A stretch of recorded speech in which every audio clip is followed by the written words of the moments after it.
Hello guys, YouTube my channel. দেখতে পাচ্ছ আমরা দীঘাতে যাচ্ছি বলে তাই রওনা হয়েছি।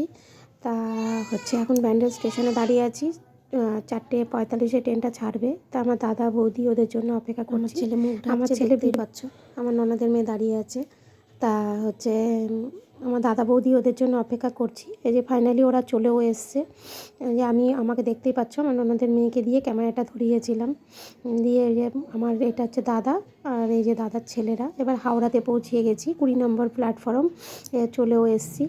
দিয়ে এবার সব টিকিট মিলাচ্ছে কার কোথায় সিট পড়েছে। এই যে আমার বোন টোন ওরা সবাই দাঁড়িয়ে আছে, বোনের বর, এটা আমাদের জামাই, আমার ছোট ছেলে, আমার হাজব্যান্ড সব দাঁড়িয়ে ফোনের মধ্যে মেসেজ দিয়েছে, সেটা সব মিলিয়ে দেখছে। ট্রেন ঢুকেও আসছে, আমরা ট্রেনের জন্য অপেক্ষা করছি। সবাই আমরা ফ্যামিলি ট্যুরে গেছিলাম, তা সব ট্রেনের জন্য অপেক্ষা করছি। দেখতে পাচ্ছ এটা হাওড়া প্ল্যাটফর্ম। তাই দীঘার ট্রেনটা ধরবো। দেখো ফাইনালি ট্রেন এসেও গেছে। ট্রেনে এবার উঠে গেছি, উঠে গিয়ে এবার সিট, যার যার সিট সবাই খুঁজে নিচ্ছে। তা আমার দাদার ছেলে সব ব্যাগগুলোকে তুলছে, আর আমার ছেলে ননদের ছেলের সঙ্গে বলছে যে সিটটা সোজা থাকবে তা না ব্যাকভাবে। আর আমার হাজব্যান্ড গালে হাত দিয়ে চিন্তা করছে যে আমার ছেলে কি বলছে। এই যে আমিও বসে আছি। যাক, এবার এত সকালবেলা খুব লাগছিলো। এবার আমার ননদের জন্য অপেক্ষা করছি যে আমার ননদ আসবে। তাই ফাইনালি ননদও চলে আসছে। এবার এই যে উঠে বসেছি, আমার ছেলে এই যে দাঁড়িয়ে আছে। এবার আমাদের সঙ্গে একটা ঘটনা ঘটেছে, উলবেড়িয়া ছাড়িয়ে গেছি, দীঘার কাছাকাছি, পৌঁছানোর কাছাকাছিতে তখন আমাদের ইঞ্জিনতে আগুন লাগে।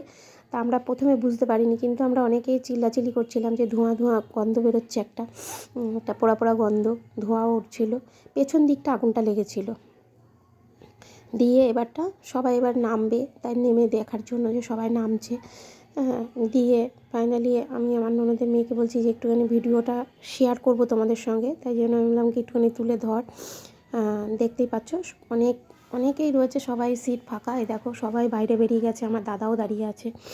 সবাই বাইরে দাঁড়িয়ে দেখছে, আর দেখতে পাচ্ছ কীরকম কুয়াশার রয়েছে, যার জন্য আমাদের ট্রেনটা লেট করেই পৌঁছিয়েছে।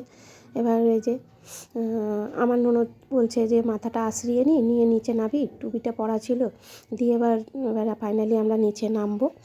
দেখতে পাচ্ছ আমি একটু চুলটা আশ্রিয়ে নিলাম। দিয়ে দেখো নিচে নেমেছি, নেমে দেখতে যে কোন দিকে হয়েছে। এবার পেছন অনেকটা দূরে তো, ট্রেনটা বুঝতে পারছো কত বড়। আর দেখতেই পাচ্ছ সবাই নেমে গেছে।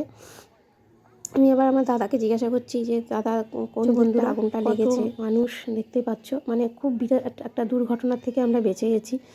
যাক, রাস্তায় বেরোলে এইটুখানি হয়, সে স্বাভাবিক।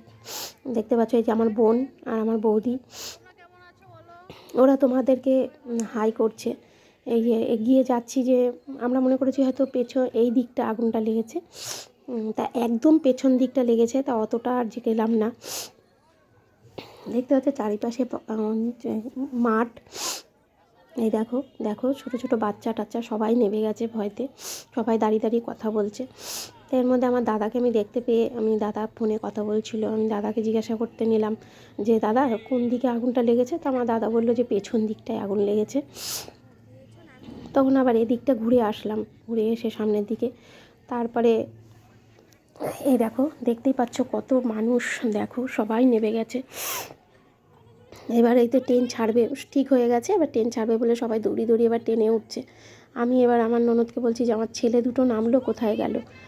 তারপরে খুঁজছি যে কোথায় গেল। তারপর ফাইনালি ওরাও ট্রেনে উঠে গেছিলো। আমার দাদাও আবার এদিকে ফোন করছে যে ওরা ট্রেনে উঠেছে নাকি, কারণ ওরা অনেকটা দূরে চলে গেছিলো।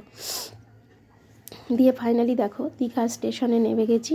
দেখো সবাই যাচ্ছি, আমাদের পুরো ফ্যামিলি 35 জন মানুষ ছিলাম আমরা। আমার হাজব্যান্ড আর বোনের বর আগে আগে যাচ্ছে, যেহেতু গাড়ি ঠিক করতে হবে, ওই জন্য ওরা আগে যাচ্ছে। এই যে আমার ননদ সব যাচ্ছে। ফাইনালি এখানে পৌঁছিয়ে গেছি। এবার আমার বোনের মেয়ে ওই বোনের দেওর বলছে যে একটা ছবি তোলার জন্য, আর বাদবাকি ভিডিও তোমাদের সঙ্গে পরে আবার